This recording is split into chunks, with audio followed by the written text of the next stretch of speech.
ইহুদিদের পাপের ধারণাটি বিচিত্র। মানুষ পাপ করে, কিন্তু ঈশ্বর আমাদের এত ভালোবাসেন যে তিনি তা উপেক্ষা করবেন। হয়তো তিনি সাময়িকভাবে রেগে যাবেন, কিন্তু অবশেষে মেনে নিবেন, কারণ তিনি আমাদেরকে অনেক বেশি ভালোবাসেন।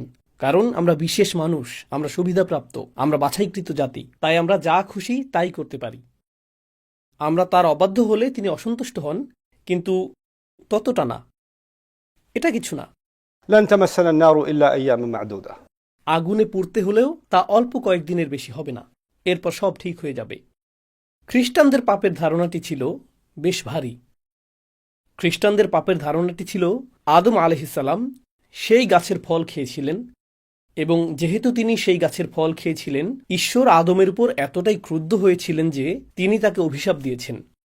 আমরা এই পৃথিবীতে মৃত্যুর সম্মুখীন হই আদমের ভুলের কারণে, এবং এই পৃথিবীতে আমাদের কঠোর পরিশ্রম ও কষ্ট করতে হয় আদম আলাইহিসসালামের ভুলের কারণেই। এই পৃথিবী অভিশপ্ত।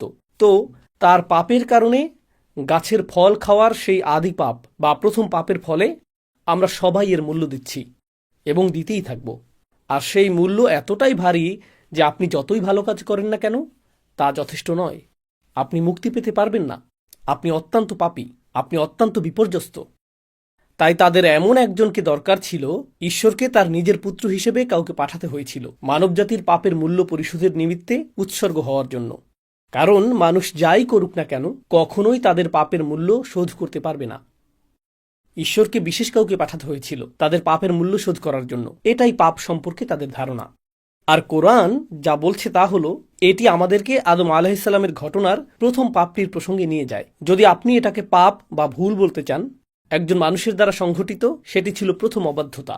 কোরআন আমাদেরকে আদম আলাইহিসসালামের ঘটনায় ফিরিয়ে নিয়ে যায়।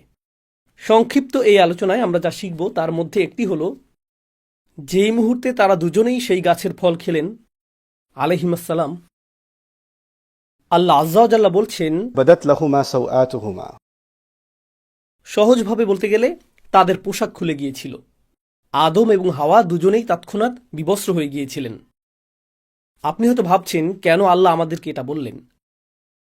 প্রসঙ্গক্রমে বাইবেলে এই ঘটনাটি সম্পূর্ণ ভিন্ন। শুধুমাত্র তাদের পোশাকই সরানো হয়নি, তারা লজ্জিত হয়েছিলেন এবং তারা গাছ বা ঝোপের আড়ালে লুকাতে শুরু করেছিলেন। আর ঈশ্বর তাদের উপর রেগে যান এবং তিনি চারপাশে খুঁজতে শুরু করেন, কিন্তু খুঁজে পাননি। এটা খ্রিস্টানদের বর্ণনা। অবশেষে তিনি তাদেরকে খুঁজে পান এবং তাদের অভিশাপ দেন। কোরআনের বর্ণনাটি অবশ্যই তেমন নয়, কারণ আল্লাহ হলেন আল আলিম। তাদের পোশাক খুলে গিয়েছিল, আল্লাহ এইটুকু উল্লেখ করেছেন। بدت لهما سوآتهما। তাদের দেহ অনাবৃত হয়ে গেল এবং তারপর তারা জান্নাতের পাতা দিয়ে নিজেদেরকে ঢাকতে শুরু করলেন। وطفقا يخصفان عليهما من ورق الجنة।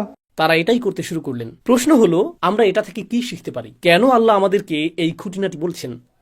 আল্লাহ আজ্জা ওয়া জাল্লা সম্ভবত এই আয়াতে পাপ এবং বিবস্ত্র হওয়ার মধ্যে একটা সংযোগ স্থাপন করেছেন। সেই সংযোগটি কি? সংযোগটি হলো, যখন আমি পাপ করি, যখন আপনি পাপ করেন, মানুষ তা দেখে না, কেউ তা দেখে না। আপনি এমন কাজ করতে পারেন যা সম্পর্কে কেউ জানে না। আপনি কারো সামনে চিহ্নিত নন, কোনো ক্যামেরা চালু ছিল না, কোনো সাক্ষী ছিল না, তাই না? মানুষ জানে না, আপনার বাবা মা জানে না, আপনার জীবনসঙ্গী জানে না, আপনার ভাই বোন জানে না, মানুষ জানে না। প্রথম যে শিক্ষা আল্লাহ আমাদেরকে দিচ্ছেন, কে জানলো বা না জানলো তাতে কিছু যায় আসে না। প্রত্যেকবার পাপ করার সময় আপনি যেন আল্লাহর সামনে বিবস্ত্র, আপনি আল্লাহর সামনে উন্মোচিত, এবং আপনি নিজের সামনে উন্মোচিত। পাপের দুজন সাক্ষী থাকে। প্রথম সাক্ষী হলেন স্বয়ং আল্লাহ, এবং দ্বিতীয় সাক্ষী আপনি নিজে। সেখানে অন্য কেউ ছিল কিনা তা বড় বিষয় নয়। যদি অন্য কেউ সেখানে থাকতো আপনি লজ্জিত হতেন। আল্লাহ যা বলছেন, আসলে আপনার ভিতরে এমন কিছু আছে, আমার ভিতরে এমন কিছু আছে যা এমনিতেই আমাদেরকে লজ্জিত করে। আমাদের ভিতরে একটি বিবেক আছে। এটা এমন, আল্লাহ আদম আলাইহিসসালামের কাছে প্রকাশ করেননি যে তোমার পোশাক পরা উচিত। তখনও এই ধরনের কোনো শিক্ষা ছিল না। যদিও এমন কোনো শিক্ষা ছিল না, তবুও যেই মুহূর্তে পোশাক খুলে গেল তারা সাথে সাথে নিজেদের ঢাকার চেষ্টা করলেন, কারণ তারা লজ্জা অনুভব করছিলেন। তারা বিব্রত ও লজ্জিত বোধ করছিলেন। আল্লাহ তাদেরকে অপমানিত বোধ করতে বলেননি। আল্লাহ সেটা মানুষের ফিতরাতের মধ্যে, মানুষের স্বভাবের মধ্যে দিয়ে দিয়েছেন। আমার ভিতরে এমন কিছু আছে এবং আপনার ভিতরে এমন কিছু আছে যা বলে যে এটা একটা লজ্জাজনক বিষয়। এজন্য না যে মানুষ জেনে ফেলবে, বরং এটা আমার নিজের আত্মার জন্যই লজ্জাজনক। আমি এমন হতে চাই না, আমি নিজেকে অপমানিত করতে চাই না। আর তারা মরিয়া হয়ে যে কোনো উপায়ে নিজেদেরকে ঢাকার চেষ্টা করছিলেন, ঠিক যেমন আমরা কোনো ভুল করে ফেললে নিজেদেরকে যে কোনো উপায়ে ঢাকতে চাই। একটা মরিয়া ভাব থাকে। এটা শুধুমাত্র মানুষের চোখের আড়ালে নিজেদের ঢাকা নয়, নিজেকে ঢাকার আরও একটি মাত্রা রয়েছে। আর তা হলো, যখন আমি কোনো ভুল করি তা স্বীকার করা আমার জন্য কঠিন। আমি ভান করতে চাই যে আমি বিবস্ত্র নই। নিজেকে রক্ষা করার জন্য, নিজেকে ঢাকার জন্য আমি সম্ভাব্য সব কিছুই করি। আপনি হয়তো এমন মানুষ চিনেন যাদের কাছে গিয়ে যদি বলেন, আপনি কি কখনো ভুল করেছেন, তারা বলে, না, আমি কখনো ভুল করিনি। আপনি কিসের কথা বলছেন? আমার একমাত্র ভুল ছিল আপনার কথা শোনা। তারা স্বীকার করে না যে তারা ভুল করে। তারা স্বীকার করে না যে তারা ভুল। অনেক ক্ষেত্রে আপনার পরিবারেই এমন মানুষ থাকে। আর যখন একজন মানুষের জন্য স্বীকার করা কঠিন হয় যে আমি আমার জীবনে কখনো ভুল কিছু বলিনি, তারা নিজের কাছেও তা স্বীকার করতে পারে না। জানেন এটা কি? তারা নিজেদেরকে ঢাকতে মরিয়া। তারা নিজেদেরকে একটি নেতিবাচক রূপে দেখাটা মেনে নিতে পারে না। তাই তাদের ভান করতে হয় যে কখনো কোনো ভুল হয়নি। তারা ঢাকতে থাকে এবং ঢাকতে থাকে। তাই এখন সেই অবস্থা থেকে আল্লাহ বর্ণনা করছেন, فعصى آدم ربه। এটা অনুবাদ করা কঠিন, কারণ নবীদের প্রতি আমাদের ইসমাত রয়েছে, নবীদের জন্য আমাদের সম্মান ও মর্যাদা রয়েছে। কিন্তু আল্লাহ যা বলার তাই বলেন, তাই না? والله يقول الحق وهو يهدي السبيل। আল্লাহ সত্য বলেন এবং তিনি সত্য প্রকাশে রাখ ঢাক করেন না। আয়াতটির আক্ষরিক অর্থ হল, আদম আলাইহিসসালাম তার রবের অবাধ্য হয়েছিলেন। আয়াতটি এটাই বলছে। فعصى آدم ربه فعصى آدم ربه। এখন এই ইসিয়ান এর বিষয়টি, যেটিকে আমরা অবাধ্যতা হিসেবে অনুবাদ করছি, তা আসলে আসা বিশেষ্য থেকে এসেছে। আসা অর্থ লাঠি বা ছড়ি, যেমন মুসা আলাইহিসসালামের আসা, তাই না? আর আসার ধারণাটি হল সুলভ, কোনো কিছু কঠিন হওয়ার ধারণা, কোনো শক্ত জিনিস।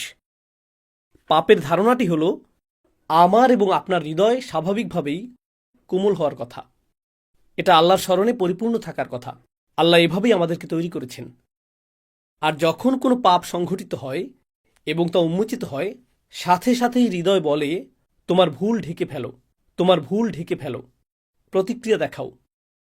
তাই যে মুহূর্তে আমি পাপ করতে যাচ্ছি, সেই মুহূর্তে ক্ষণিকের জন্য আমার হৃদয় কঠিন হয়ে যায়, শক্ত হয়ে যায়। আর আমি নিজেকে বলি, আমি জানি এটা ভুল, কিন্তু এটা আমি করবই, আমি পরোয়া করি না। এটা নিয়ে ভাবা বন্ধ করো, শুধু এগিয়ে যাও, শুধু সামনে চলো। এবং আপনি আপনার ভেতরের ভালোটিকে স্তব্ধ করে রাখেন এবং নিজের বিরুদ্ধে কঠোরতা দেখান। পাপ কাজে লিপ্ত হতে আপনি নিজের বিরুদ্ধে কঠোর হয়ে ওঠেন। ঠিক সেই মুহূর্তে, স্থায়ীভাবে নয়, অন্তত সেই মুহূর্তে। তারপর আল্লাহ শুধু এই পর্যন্ত বলে ছেড়ে দেননি যে আদম তার অবাধ্য হয়েছিলেন। তারপর তিনি তওবা করেছিলেন এবং আল্লাহ তাকে ক্ষমা করেছিলেন। আমরা ঘটনাটি জানি, কিন্তু আল্লাহ আরও একটি শব্দ যোগ করেছেন। তিনি বলেছেন, فغوى فغوى وعصى آدم ربه فغوى তারপর। ثم اجتباه ربه فتاب عليه وهدى। তো গওয়া শব্দটি এখানে কি করছে? গওয়া শব্দটির সহজ অনুবাদ হল তিনি পথ হারিয়েছিলেন বা পথ ভ্রষ্ট হয়েছিলেন। কিন্তু আরবিতে গাই অর্থ হল ضل عن المطلوب। যখন একজন ব্যক্তি তার পথ হারিয়ে ফেলে, তার কোথাও যাওয়ার কথা ছিল কিন্তু সে অন্য পথে চলে গিয়েছে। আদম আলাইহিসসালাম যখন সেই ভুলটি করেন, তিনি এক মুহূর্তের জন্য অনুভব করেন, এখন আমি কি করব, আমার কি করা উচিত। প্রসঙ্গত, তিনিই প্রথম মানুষ এবং কোনো মানুষের দ্বারা সংঘটিত এটাই প্রথম ভুল। আল্লাহ তখনও নাজিল করেননি যে ভুল করলে ইস্তিগফার করো, তাওবা করো, ভুল করলে আল্লাহর দিকে ফিরে এসো, ভুল করলে এই জিকির করো। যখন তুমি ভুল করো, এর পুনরাবৃত্তি করো না। আল্লাহর কাছে প্রতিজ্ঞা করো তুমি আর ভুলটি পুনরাবৃত্তি করবে না। যখন তুমি ভুল করবে, শুধু মনে রাখবে আল্লাহ আল গফুর আর রহিম, চিন্তা করো না। এর কোনো কিছুই তখনও নাজিল হয়নি। তিনি এর কিছুই জানেন না। আমরা জানি যে আল্লাহ এই বিষয়গুলো নাজিল করেছেন, কিন্তু তার কোনো ধারণাই নেই।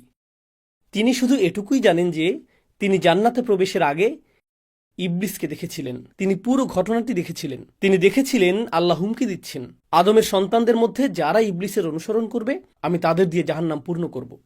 তিনি শুধু এটুকুই জানেন, তিনি আর কিছু জানেন না। তারপর তিনি শুধু এটুকুই জানেন যে আল্লাহ তাকে জান্নাতে রাখার সময় বলেছেন, এই গাছের কাছেও যেও না, শয়তানের অনুসরণ করো না। আর যদি তুমি তা করো, তাহলে তুমি ব্যর্থ এবং পথভ্রষ্ট হবে। তিনি শুধু এটুকুই জানেন। তাই যেই মুহূর্তে তিনি পাপ করেছিলেন, তিনি জানতেন না আল্লাহ তাকে কিভাবে দেখবেন। আমি কি একজন ব্যর্থ মানুষ? আমার অবস্থান কি এখন ইবলিসের মতোই? আমি কি প্রত্যাখ্যাত? আমি কি পুরোপুরি ব্যর্থ হয়েছি?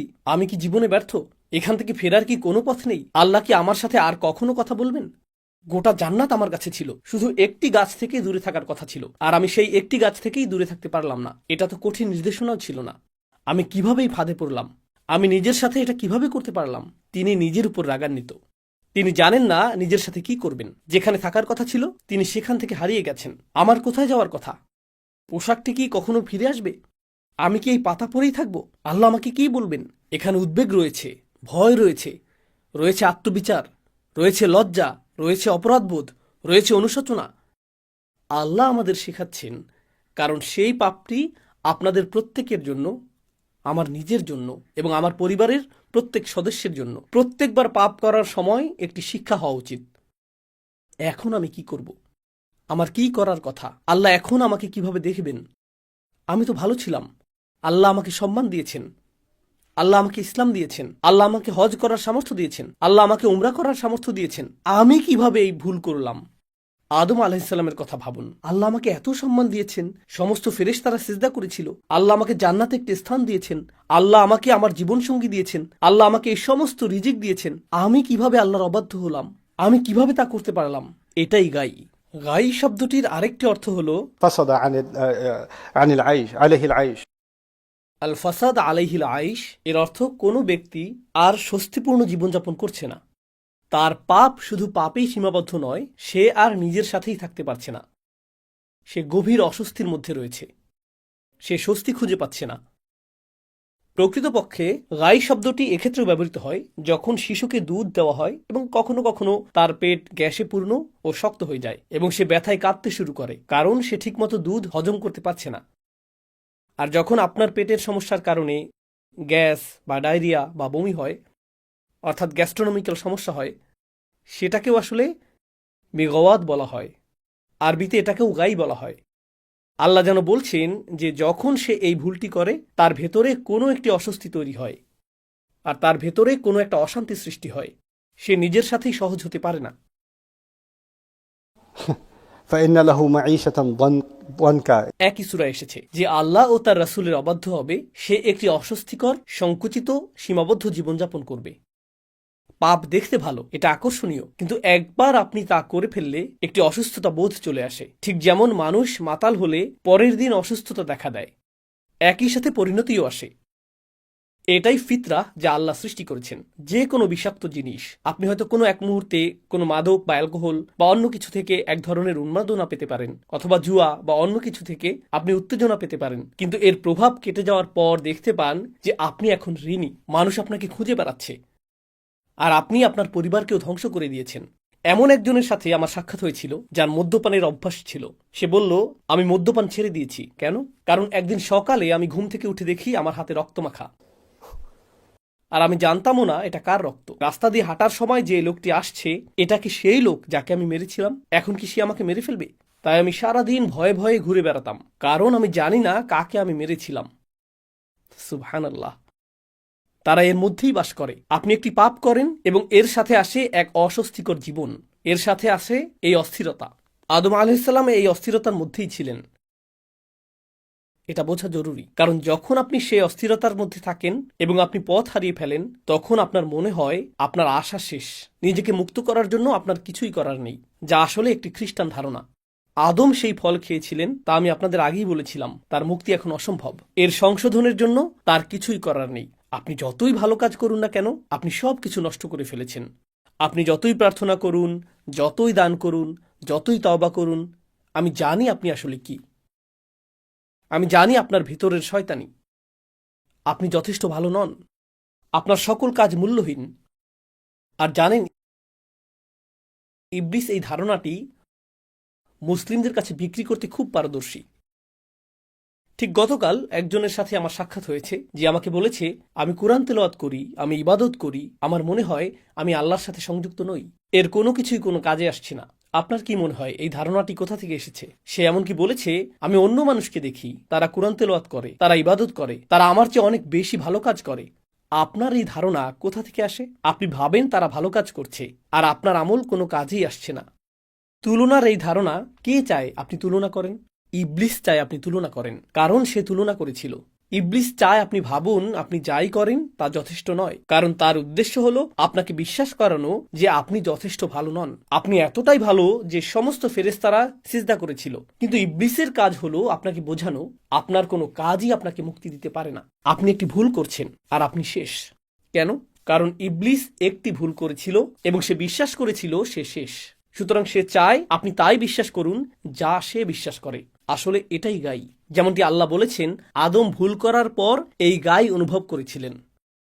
হারিয়ে যাওয়ার এই অনুভূতি, এই অস্বস্তি, এই যে আমি আমার পথ হারিয়ে ফেলেছি, আমি যেখানে ছিলাম সেখানে নেই, ঠিক এই অনুভূতিটাই ইবলিস অনুভব করেছিল।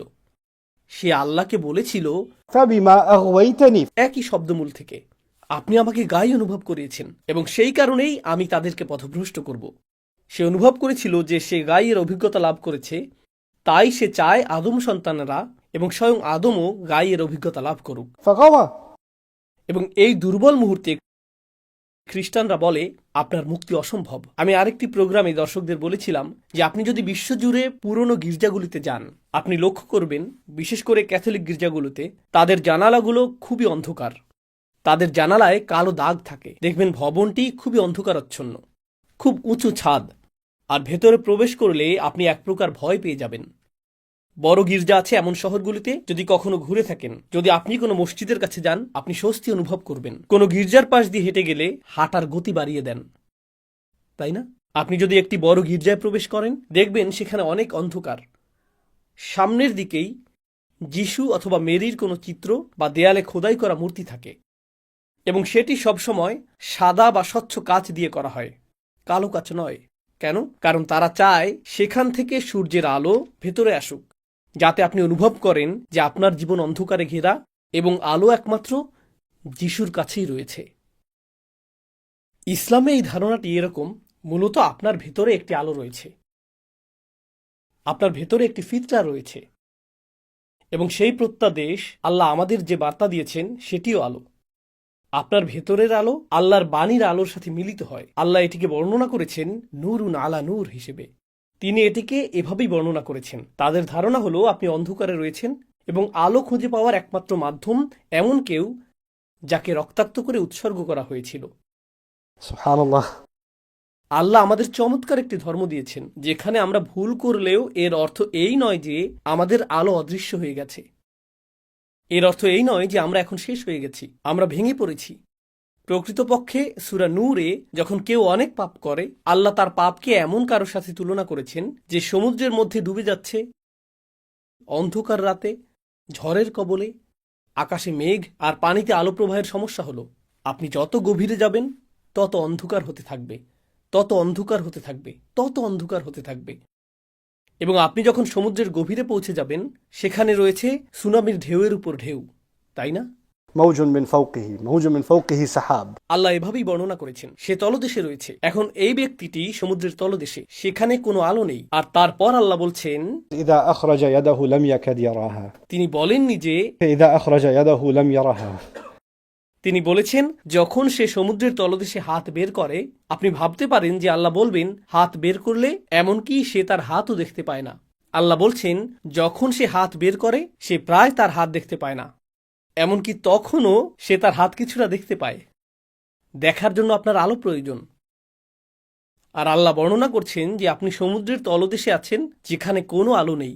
তাহলে আলোটা আসছে কোথা থেকে? আপনি কিভাবে আপনার হাত কিছুটা দেখতে সক্ষম হচ্ছেন? আপনার ভেতরে একটি আলো রয়েছে, আপনার ভেতরে একটি আলো রয়েছে এবং সেই আলোই আপনার এবং আমার তওবা করার জন্য যথেষ্ট। এখন আমি আপনাদের থেকে বিদায় নেওয়ার আগে আল্লাহর এই বাণীগুলোকে লক্ষ্য করুন। আল্লাহ বলেছেন আদম পিছলে গিয়েছিলেন, তিনি পতিত হয়েছিলেন, তিনি পথ হারিয়েছিলেন আলাইহিস সালাম। তিনি জানেন না তিনি কি করবেন। তিনি এমনকি জানেন না কিভাবে আল্লাহর কাছে ক্ষমা চাইতে হয়। তিনি এমনকি জানেন না যে কি করলে আল্লাহ সন্তুষ্ট হবেন। আর আল্লাহ বলছেন فاجتباه ربه فتاب عليه وهدى ثم هدى। তিনি বললেন ثم اجتباه ربه। অতঃপর তার রব তাকে মনোনীত করলেন, তাকে বেছে নিলেন। বেছে নিলেন কেন? আল্লাহ এমন কাউকে বেছে নেবেন যে ব্যর্থ হয়েছে? আপনি তো সফল মানুষদের বেছে নেন। আপনি এমন কাউকে বেছে নেন যে কিছু অর্জন করেছে, তখনই আপনাকে বেছে নেওয়া হয়। আপনি সেরা মানুষ বেছে নেন। আপনি এমন মানুষ বেছে নেন যারা ভুল করে না। আল্লাহ বলেছেন তিনি আদম আলাইহিসসালামকে ঠিক সেই মুহূর্তে বেছে নেন যখন তিনি ভুলটি করেছিলেন। ভুল করলে আমাদের রব আমাদেরকে ত্যাগ করেন না, প্রকৃতপক্ষে সেই মুহূর্তেই তিনি আমাদেরকে বেছে নেন। তাহলে এর অর্থ কি? তিনি আমাদেরকে এমন বাণী শিখানোর মাধ্যমে বেছে নেন যা আমরা তার কাছে প্রত্যাবর্তনের জন্য বলতে পারি। এটা আল্লাহর পক্ষ থেকে একটা সম্মান।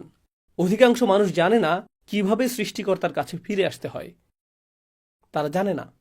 এবং আদম আলাইহিসসালামকে সেই শব্দগুলো দেয়া হয়েছিল, ربنا ظلمنا أنفسنا وإن لم تغفر لنا وترحمنا لنكونن من الخاسرين। তাকে এই অসাধারণ শব্দগুলো প্রদানের জন্য বেছে নেওয়া হয়েছিল। আমরা নিজেদের উপর জুলুম করেছি, আর আপনি যদি আমাদের ক্ষমা না করেন এবং আপনার করুণা না দেখান, তবে আমরা অবশ্যই ক্ষতিগ্রস্তদের অন্তর্ভুক্ত হব।